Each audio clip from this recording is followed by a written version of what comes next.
Hello folks, now is part 2 of the video of how to create or write a graphic novel. The last time, in the part 1, we ended with setting the time frame. That could be 120 pages or 240 pages. That depends on how many pages you will put inside each one of the 8 sections or part of your graphic novel. I divided each section in three parts because I'm using a system that I read from K.M Weiland. You can Google it. It has definitely is pretty good for learning how to write, doing script or novels. The Weiland system works on scenes and sequels. A scene is a unit of action that happens in one place and one time, for saying in a simple way. So a scene has a goal, a conflict, and a disaster, and a sequel has what is known, according to Weiland, a reaction, a dilemma, and a decision.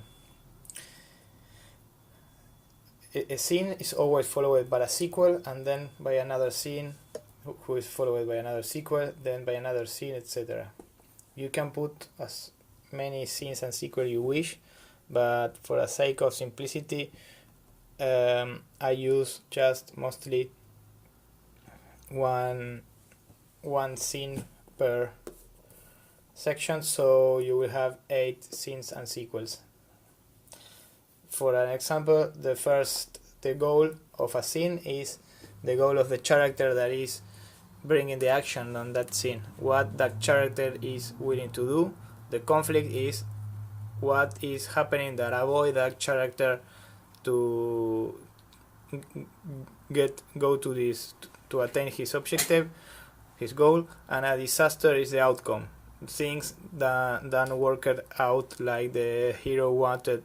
So now you move into the sequel. The sequel means that after the disaster, the hero must react, and there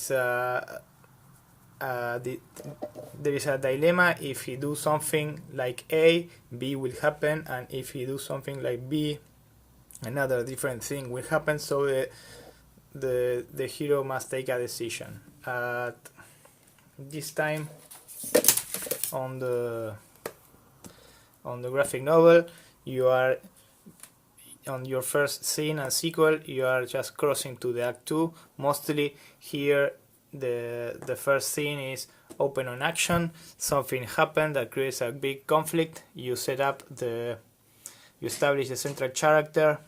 There is a striking incident that creates a conflict, and now a disaster happens. Now your hero is kind of struggling, and he must react and set the history moving. So his reaction means that he must take a decision. The decision is to cross and confront whatever is the source of that conflict to free his people. Then you move into the second act. The second act will have another goal. The goal is the goal of the hero of your or the character that is on that second act is to move forward deep inside the villain world, that new strange world where he has just been crossing. The conflict is mostly the obstacles that the hero is starting to confront. The disaster will be a disaster is not something negative. There is something that has changed. Whatever the hero confronted the weaker assistants of the villain, he defeated them. So disequilibrium has appeared. Those weaker assistants will go to the villain castle and tell the villain, his boss, hey, this new guy that appeared kicked our asses. We cannot leave him wandering around. So that's the reaction. There is a reaction. That reaction will create a dilemma. there is a decision. Then you are at the middle of your graphic novel is when the hero crosses the portal into the villain castle. He's at the base of his future enemy, of their enemy. Then there is a subplot. You must expose the enemy goal, the villain goal. The scene is what the villain is trying to achieve. What is his goal? Why the hero is a conflict for him, and why the hero is creating a disaster for him. So the villain now has to react, and the hero too has to react. There is a dilemma here in the points on the sixth section of this. The hero, if the hero confronts keeps doing what he's doing, he will get his ass kicked by the villain. So the villain will try to defeat him. That's the reaction. The reaction which is the sequel from the first meeting of the villain and the hero, is a confrontation. The dilemma is, okay, if I confront this guy, maybe I'm gonna win, maybe I'm gonna free my people, etc. And the decision is what the hero tries to do. Well, he gets his ass kicked, and then he must escape. That's the decision, to escape. And then you move into the seven scene. The seventh scene start with a new goal. It's like the hero, after he escaped because his ass got kicked, he must relearn how to confront the villain. He cannot succeed doing the same thing as he is doing so far, so now he must relearn, he must retrain. He need maybe the helper, the mentor, or relearn how to use something that the mentor gave him on the first part of the graphic novel, whatever. Now his conflict is to succeed, to attain a new insight about that new world and the world that things works. So the conflict is how he's gonna get that new knowledge. The conflict is, will I be always being escaping, trapped in this new world that I cannot go back, or will I confront, make a disaster? So the villain is forced to confront me. So now at the end of 7, the hero has new powers, that he's transformed, he learned something new, the reader learned something new, and we are moving to the last part, which is the 8, which is the last part of the Act 3, where there is a reaction. The reaction is the final confrontation on the hero against the villain, and of course if the hero succeeds and conquers the villain, then there is a positive outcome for the hero. If not, it's a positive outcome for the villain. So for the hero it's a tragedy, and vice versa. If the hero succeeds, the whole story narrated from the point of the villain is from the enemy is a tragedy. Now the hero has new powers. Those new powers bring more responsibility. He must decide if he will share those powers, those knowledge, with the people of the ordinary world. That is where he started the whole story. And well, he makes that decision.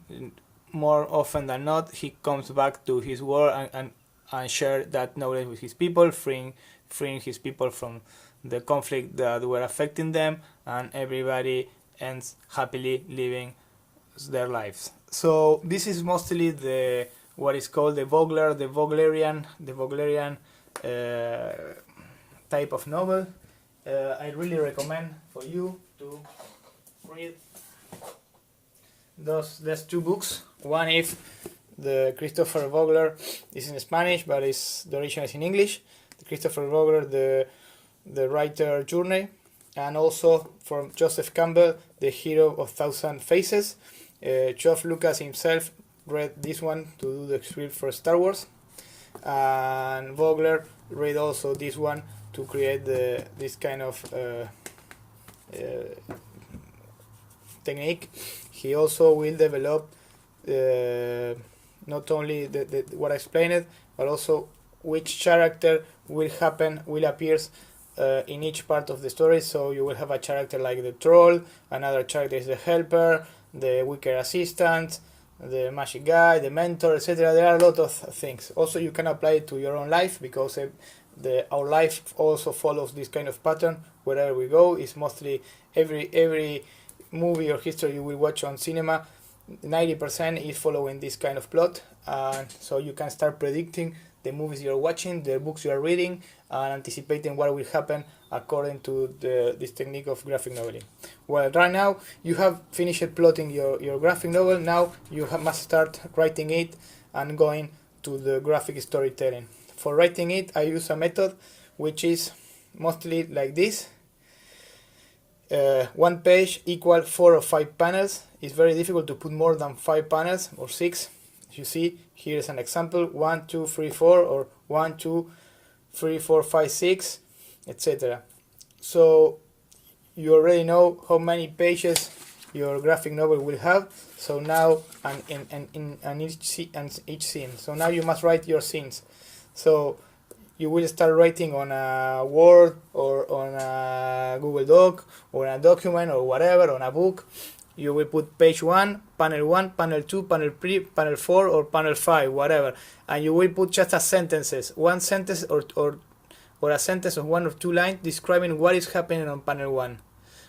In a way that if you read all the sentences, you will have an understanding of what is happening on that page. Later, with that, you will try to draw that sentence of 1 or 2 lines inside the panel that you draw. Also, with according to the sentences, knowing what is happening, you will diagram and put your on a graphic way the page layout of the panels. Which panel will you use? Will I use a one panel like this, another vertical, 2 more static? Will I use, I don't know, some panels I'm gonna use a grid, for example, and use 3 panels like this, 1 in the middle and another one, etc. Once you did that, you will end up having, you must start drawing your whole comic books up until the page 240 or 120, which means that you will face something like this. Let me show you.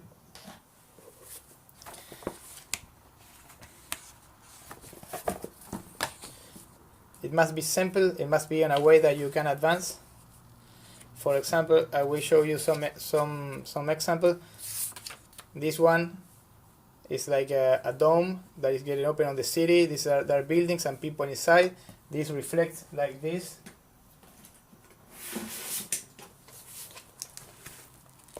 Here I put each one of these sections are the 8 sections. So let me search that scene. Okay, here it is. This drawing that I'm doing, this city, this perspective is, I'm following this, okay, and so on. For example, this one, the guy that is throwing some energy to this women demon on these faces, and the guy that is on his throwing some light from his eyes, and the guy's on his knees and watching on a first plane. Will be like this one. Boom, there you go. You see, this is enough information for me to draw all this. So I will not start draw this page like 10 hours or 8 hours or 4 hours, whatever, because I want to first know what will happen next. So what I'm gonna do is start drawing the whole graphic novel in those teeny spaces, so I can read it forward and backward and knowing if the time frame is right, if the action is right, is enough. For the bullets, that I will mark it on a way that I want, how I want to the people follow the bullets, because people will follow the bullet when reading. I will have the text of the bullets on the sentences. If there is a dialogue, you will put it here, the dialogue. Don't worry. Okay, description and dialogue, description and dialogues. Dialogue, of course, will have more than one line because the text is inside the dialogue. So right now, this is this is the technique that is often used. I will show you again this book where you can see how they go from the script to the graphic storytelling, doing the whole graphic novel in little representation of each page, putting the blacks and white, setting up where are going to be the bullets. So once you have all that, you can start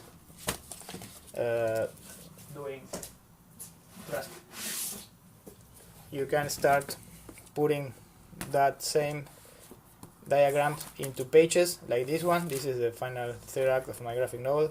As you can see, I'm using Rayleigh Rinth. I'm just putting enough information for me to know where things will be, not too much detailed, as you can see. And this way I can now follow the whole comic book in this sketch from one page to the other. I can read forward and backward and knowing if it's getting boring or not, or if I have to compress some pages, or if some of the sections are occupying more space than another, because it could happen that the section 5 will be larger and will start getting in the pages that belong to the 5 and 7. You must not allow that. You must try to balance, and that each section of this 8 section will have the same the same amount of pages, so your whole comic and your whole graphic novel is balanced, and the experience of reading of creating drama for the reader is following that rhythm. And that's it. Later from here you can start drawing and doing the details, etc. of each page. So you will create a detailed page like this. All of these pages have started that same way, like on the planet, on the like a little pages, small page.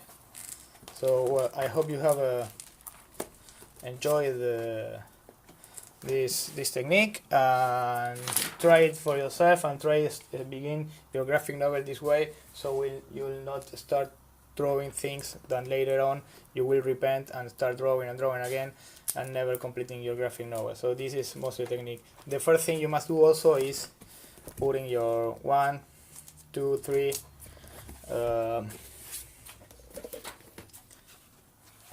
show you